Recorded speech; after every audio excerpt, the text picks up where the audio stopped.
Lucy, welcome to Beyond the Inbox. Thank you so much for taking the time to join us. Oh, no problem. Hi. Can you tell us about the inspiration behind Bearkind and how it came to be? Yeah, 100%. So I founded the brand Bearkind about 5 years ago now. I was working for a bank at the time and, yeah, doing a job that was okay, but it wasn't really lighting any fires underneath me.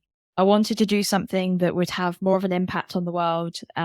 In working for a bank, you tend to be like quite a small cog in a massive machine. So I really wanted to like do something else, like really leave a legacy to the world. So that's where Bearkind came about. The product that we sell today is actually completely different from what we started selling. So we actually started by selling reusable straws. So at the time, there was a kind of mass trend going on about reducing single-use plastics and things like using reusable straws, stainless steel straws. So I kind of jumped on that trend and started going down that route and experimenting with like different products like reusable tote bags, t-shirts.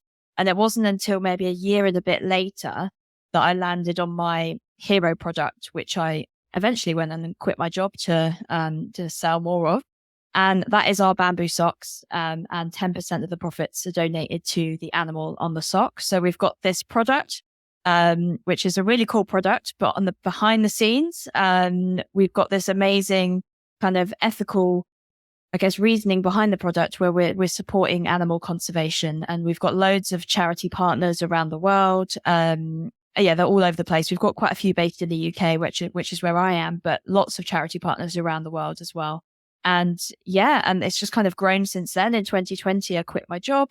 So I've been doing it full time for about 2 years. I've got a small team behind me. And yeah, we are a sock business now. That's 100% of what we do at the moment.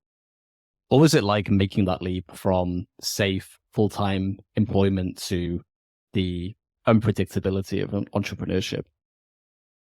It was really exciting. I was lucky that I like spoke to my partner about it. So I was living with my boyfriend and I still am. And he was very, very supportive. So I kind of had that like support behind me to say he had his full-time job. He was at the same bank as I was. He was like, I've got this. You need to take this moment to experiment. Like if you don't do it now, when will you? And that was 2 years ago, and he's actually recently also quit to join me. So I guess that Wow. yeah, I know. So now both of us, this is actually feels a little bit more scary because now we're both, like double income is now fully on the business. So it needs to work. Yeah, so I was very lucky to have his support. Um, but yeah, no, very exciting. I haven't looked back, to be honest. Like it was the best decision I've ever made. Even if the business crashes and burns in like the next week or so, which hopefully it won't. I think it was the right decision for me. You can always go back to the 9 to 5. Like I've been there, done that. I have some experience. I could always go back to it if I have to, but I'm just glad I've, grabbed life and just gone for it. Let's talk more about the business. So you mentioned Bearkind is selling socks, and obviously apparel and accessories is a very competitive market. What makes Bearkind different from other apparel and accessory brands? Yeah, so it is our USP with this like charity donation, and we find that really resonates with people. We use it a hell of a lot in our marketing. We literally pin everything on it. Like it's the kind of sole reason we exist. Um, and so we really, really like double down on that like niche that we've got. So we're very, very focused on the animals and the charities that we support. And we notice that that's why our customers buy from us. So we see it in our reviews as well. So our customers are saying, love the charity donation. It is interesting that we actually see that the reason they come back is because it's then they realize that it's actually a very good product because it does have the potential to be a bit of a gimmick. Like, great, you donate to charity, but because the product itself is actually like very, very good quality as well, which was always really important to me. That's where we're then getting customers who believe in the cause, but also like and use the product. So yeah, that's what makes us different. And it's not the reason I did it, but it's become like a really good marketing tool. The purpose of the brand is to channel more money into animal conservation. But because of that, it's almost like it's like a win-win because it does really well on our marketing side as well, because we have that USP. Is that difficult for you to sometimes navigate this balance between you have to focus on the conservation, but this is also a business? How do you find that balance, especially when it comes to your marketing? So overall, people are really understanding of it and they're very, very supportive because we donate 10% of profits. So, and people, most of the time, we've seen it in our email marketing, in our kind of organic, like anytime customers engage with us organically, they're just like, they really love what we do. And they're like, what a great idea. I love this. Happy to support. Interestingly, it's on our Facebook ads, and that's the only place we see it where someone will come in and say, oh, why only 10%? I'm sorry, I'm not spending that much on socks. I might as well donate directly to the charity. The funniest ones are where they come in and say, well, how much are your top CEOs paid if you're only donating 10%? And I'm like, really not much. I'm not being paid much. I think they assume we're some like massive company that's using it as like just a little like benefit to help sell. But it's actually the reason we exist. So I think when people know us and understand and see the brand, they get it. But if it's just someone that kind of is seeing us as a flyby on Facebook, that's where we tend to have someone, not many, it's the minority that get involved. But as soon as we reply and say, actually, we're a small company, we're still a business. So we've got, salaries to pay. We have to function and grow as a business as well as donating. So that's why we have that. So there's a minority that kind of don't fully understand it. But that also shows to me that I'm glad we're in this niche because obviously it's not this concept of donating to charity as well as being a business isn't fully formed yet, that people aren't really understanding it, which tells me it's a good thing that we're in this niche because we're kind of like early adopters for it. Absolutely. And I want to go back to something you mentioned, and I had a question around this. So I don't think I've seen a brand with so many 5-star reviews as Bearkind. And I wanted to ask you why you think you're driving so many reviews and what are you doing to help drive more reviews in the long term? Yeah, so there's a few key things. I think making sure you have a review automation in place is obviously a key thing. So whatever email software you use or whatever review software you have for your website, just make sure you have those automations in place. So our customers are just automatically asked. They're also automatically chased for a review. So from a logistical point of view, that helps. In terms of what we're actually doing, I think it is a testament to the product. So we've got people want to support us because we're supporting charity and animals. So we're supporting something they care about. So I think they're more willing to leave us a review. The second thing is that the quality of the product and kind of everything we've built around it is to make sure our customers are like 5-star happy with us. And then the third thing I'd say, and this is the other thing that we see mostly in our customer reviews coming through on Trustpilot as well as our like on our website, is our customer service. So our customer service is like really, really key to what we do. It used to be just me. Now it's mainly my sister who's helping out. So we kind of like tag team that. At Christmas, it does get very, very busy, but we're responding to customers same day. We are on it all the time, and it's not necessarily scalable or sustainable because it's going to become a bottleneck point. But at the moment, we're just managing to be like 5 out of 5 on customer service, and I think customers expect that these days. Do you think that's going to be difficult as you scale because the customer service is so close to home with you and your sister doing it? How are you going to navigate that challenge, do you think? Yeah, I don't know. I'm scared to let it go. Well, to be fair, it was a jump for me, like letting it go to my sister. It was always one of the last things that really I was still doing it and shouldn't be doing it as founder. But I trust my sister and she's very good at it. But there will come a crux point where, this isn't her full-time job. Like she actually has a job as well. So she does it kind of side of desk, like in her spare time. So really there's going to become a point where either she moves on or runs out of time and I can't manage it. I'm going to have to either outsource it or hire someone.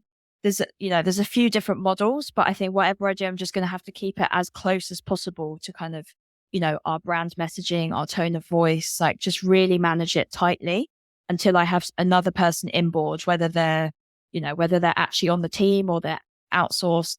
I need to be like really close to them as a person. I think I can't just give it to, just some random person that I don't fully understand their values. I think it's one of those that it might be more expensive doing it that way, but I think in the long term, it's much better for our brand. I think it's something a lot of founders struggle with. I was speaking to a founder recently and he was talking about how he actually hired one of his customers to do the customer service. And he said he had to beg them to do it because they were such a strong advocate for the brand. He knew that this was the person that had to head the customer service and he managed to get her. So it's a pretty interesting story. Yeah. Yeah, I hadn't thought of that. I've got a few customers actually that I don't know if that would be good or not, but yeah, that's really interesting. I want to dive into the current marketing strategy. I have so many questions, but I want to start off very broad by asking, how are you reaching your target audience today? So I'd say all the like usual channels. So we've got like our Facebook ads, which historically have done very well for us and have got harder and more expensive. I know a lot of brands are seeing that, and Google ads as well. Interestingly, and our email marketing as well. We've done a lot of work to boost our kind of subscriber base. And actually, something slightly different that a lot of brands might not have done is we did radio ads at the end of last year. So massive awareness campaigns. This went out to millions of people across the UK at Christmas as well, which is our peak time as a sock company. And yeah, we saw great revenue off the back of that. We really did. But it also came in a very, very expensive time. So kind of when we went back to look at our profit in 2022, we had double revenue on the previous year, but our profit hadn't gone up much. And that's because we had postal strikes. So shipping went up like 3 times. We're VAT registered. So 20% just goes straight away. And yeah, just the advertising has got more expensive. Like, yes, radio ads were expensive, but everywhere else we're seeing the increase as well, really seeing the pinch. So we've kind of dabbled in a lot of different ones. The only one I'd say we don't do at all or very well is we don't do any kind of TikTok or anything at the moment. More of a, we've tried it now and then. We've tried organic, but it's just a time thing for me. Sometimes you just have to really like focus on what you've got time to do. We're a small team, so I don't know whether maybe we'll do it one day and realize, oh, I wish we'd done it sooner, but we just have to prioritize what we've got on our plate. That's so interesting that you mentioned radio. How do you measure the success of something like that? Are you sending listeners to a URL, or what does that look like?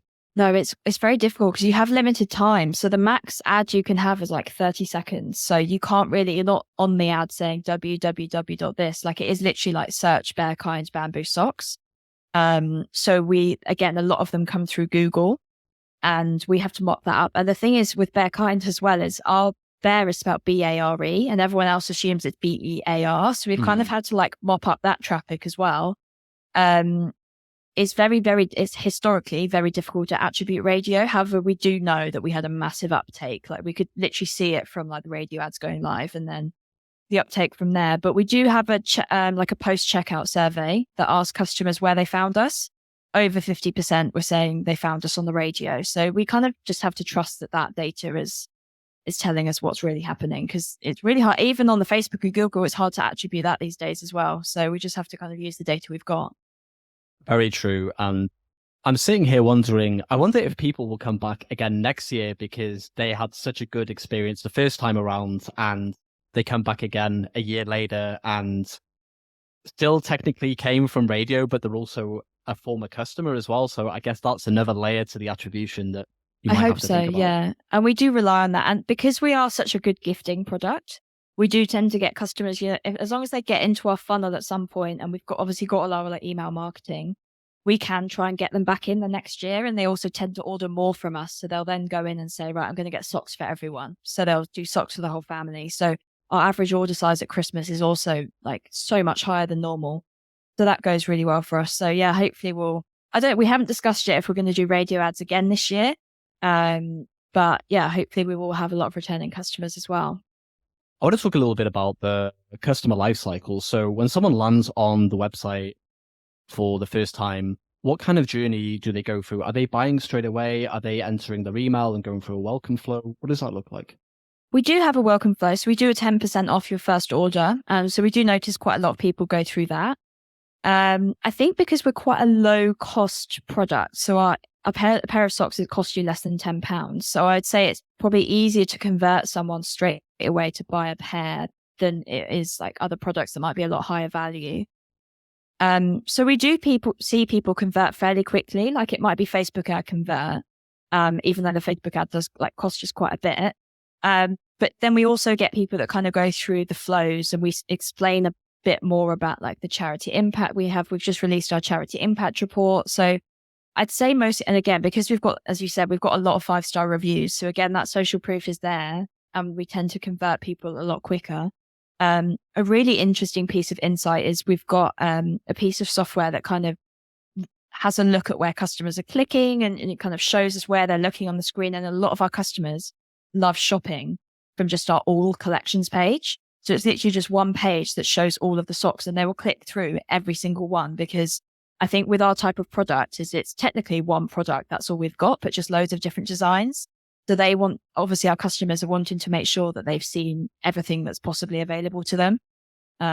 So that's quite an interesting one. I don't know if there's any other kind of apparel businesses would have that kind of thing, but yeah, I think, yeah, overall, we're quite lucky that customers can convert fairly quickly, especially at Christmas. Like Q4 changes everything. It's like a different company, and people will just convert. The average order goes up, conversion rate goes up. It's nuts. So we really are a Q4 business.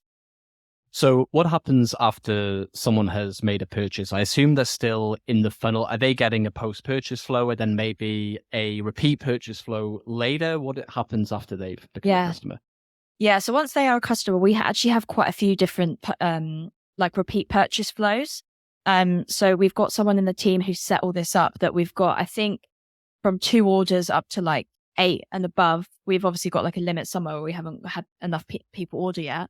That they'll get an email after each order to say like, 4 orders, you're amazing, like some like otters clapping or something. Like we really focus on the animal. And yeah, so we do actually have customers that are ordering quite a lot of times for us, and we do have those emails that go out to them. But yeah, we also have all the kind of standard stuff. So first time, abandoned checkout, like all those kind of standard flows. Yeah. And then we have a monthly newsletter as well.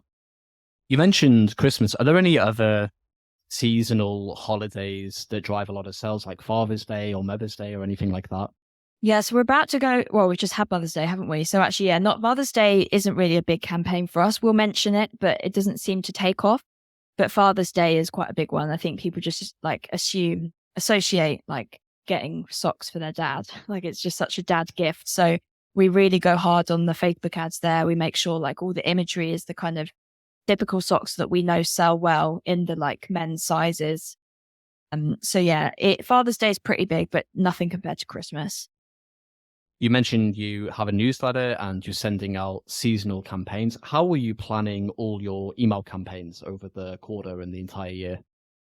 Yeah, so we do have a content calendar. So we have someone that looks after our email marketing on our website. We have someone that looks after our like social media, charity, paid ad content. She's a designer, so she kind of does all that for us. And then separately from that, we have someone that looks after the wholesale side of the business, because we also have email marketing B2B. So we've got kind of B2C and B2B. So they all own those strands. So they'll kind of come in to say, these are the ideas I've got planned out over the next few months. This is what I want on Father's Day. We'll come together as a team and have a look at it and say, okay, well, you've put this email in for B2C. Actually, let's replicate that and put it on B2B. Do we have an Instagram post? It's just making sure everything's like aligned across the board. It's good for collaborating. It's good for kind of making sure that we're, if we've got one piece of work done, that we're really sweating it and making sure that assets are used everywhere. So we're not kind of like doubling up on work. So yeah, we do have a content calendar. Nothing fancy. It's just an Excel spreadsheet, but it works for us at the moment.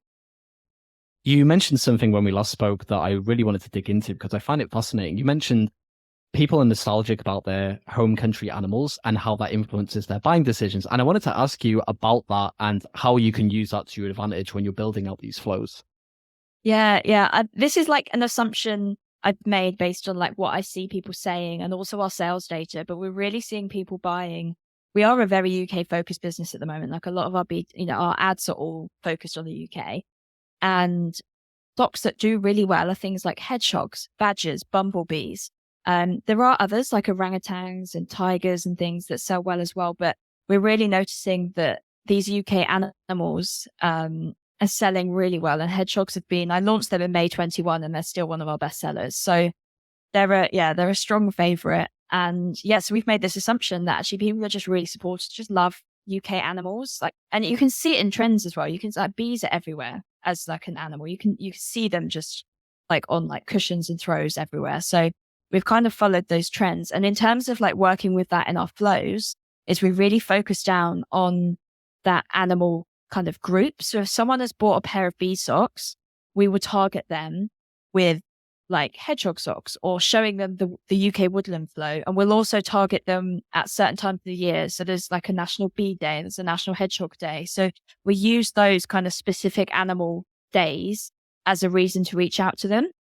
If they've already bought a pair of hedgehogs, for example, we will kind of go to them before Hedgehog Day to say, it's Hedgehog Day on Friday, make sure you wear your hedgehog socks. And then, we might target with them with some ads on, there's badgers and foxes as well, and, show them that. And it also influences our product decisions because I'm looking at bringing out, more UK wildlife based on, this data. I wanted to ask about that as well, if we can dig into that a little bit more. How are you thinking about product line extension, and do you test, okay, which animal is more likely to sell? How can you make those kind of decisions based on the data that you have? I actually think it's getting harder for us because it used to be that when we first started, so I started with turtle socks, people liked them, so I brought out 4 more animals. And then since then, I've just kind of been adding to the range purely based on what I think could be the next good seller. And it got to a point where what we're doing is just adding socks based on, okay, well, we don't have orange socks, so let's make orange socks. And then let's bring in animals that we don't have. So we didn't have tigers or gorillas, but they're kind of key, almost like famous endangered animals. So we need to kind of build out the range. But now we've got to the point where we have a decent range. We've got about 40 different animals, I think. That now we're trying to make decisions based on the data and based on, seasonality. So I'm trying to work through, which colors would be best for which season and things like this. It's actually got complex. And as I said before, I came from banking. I don't have a background in merchandising or anything in fashion. So this is actually becoming quite a challenge for me at the moment, where I'm trying to work through like the product decisions. The good news is that we've not had a flop really with any of the socks. So we tend to be able to just bring out any socks and just see how they go and test from there. We've got our minimum order quantity is 1,000 pairs. So we'll like bring that out and try and sell them. And then we're getting to the stage now where we're reviewing if we've got any unproductive products and we'll start pushing them to the backlog. And we've never had to do that before. We just restock everything. But now we've got such a big range, we really do have to kind of be more strategic with like what we're bringing out and what we're putting on the back burner. So I guess a roundabout way of saying it's actually quite a challenge for me now. Like I don't have the answers. And this is because, other brands will have, full merchandising department to do this job. Like it's an actual full-time job for someone. So it's something I'm trying to work through at the moment. Where do you see the company going in the next couple of years? I spoke to a founder recently and she said, I'm more than happy to make X amount per year because I want to keep it small. I want to keep it within the family. Do you wrestle with this conflict between wanting to grow the company really big and keeping it small? Where is your stance on that? Oh, I want to go global. I have big ambitions for it. Like I think that the whole point of the company is to make as much money to go into charity and support animal conservation as possible. Climate change isn't slowing down at all. So I really want to be able to kind of support these charities in the way that I can. And that's by selling as many socks as possible. So I want to sell in more countries, in more retailers, just really take it as big as we can. There's so many more socks that I want to bring out, more charities I want to support, potentially different products. I guess we might diversify in the future. I think right now we're a sock company and we're seeing a lot of growth in that area and there's a lot of opportunities just in socks. So we're just sticking with that at the moment. But I think the model we've got could work on other products. So yeah, I like the feel of like an independent company. Like I don't want a huge team. But I do see us getting to the point where maybe we bring in like a more experienced CEO, for example, and I'm still the founder and I can kind of focus on like the stuff that I'm really like good at. And we still try and keep the team quite cozy, as it were. But I really do want to scale it. And I really believe in the product and I think it could, I think it has the potential to do this. It's just kind of battling like everything that's going on with, shipping costs rising and marketing costs rising. We've just got to kind of hold on at the moment. What do you think is the one marketing channel you're really going to double down on in 2023?